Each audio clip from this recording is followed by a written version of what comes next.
This whole idea about living a self-examined life, you hear me say, the better the questions, the better the thinking, the better the thinking, the better the actions.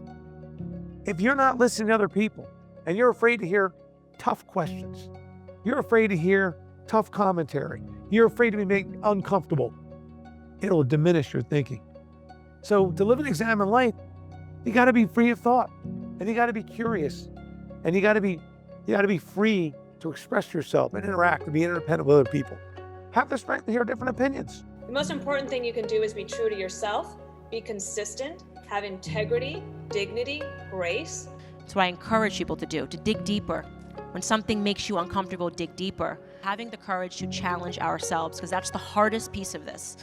The hardest piece of this is to face the potential that you might have been wrong about something. That's the little bit of courage that I'm asking for you guys to have today, is to hear a different perspective and to think that maybe everything that you've heard isn't the entire picture. The most important thing you can do is have family dinner. Family dinners would save America.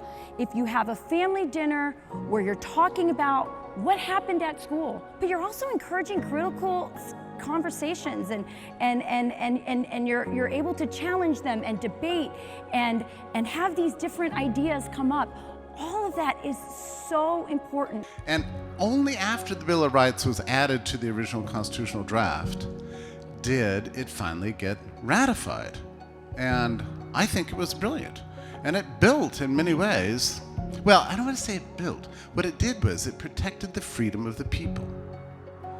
And it allowed the emergence of private enterprise and free enterprise. That these meetings are intended to help broaden your horizons, to help you to have a better understanding of the nature of the world and its complexity, not just because it helps you to grow as an individual, but in particular because it helps you to be more effective as a consultant, as a support person for your customer base. Or working with someone who is an expert or a boss or someone who is mentoring you, I think that helps create a dynamic that pushes our thinking in ways that is not about accepting things wholesale. And I think that challenges us.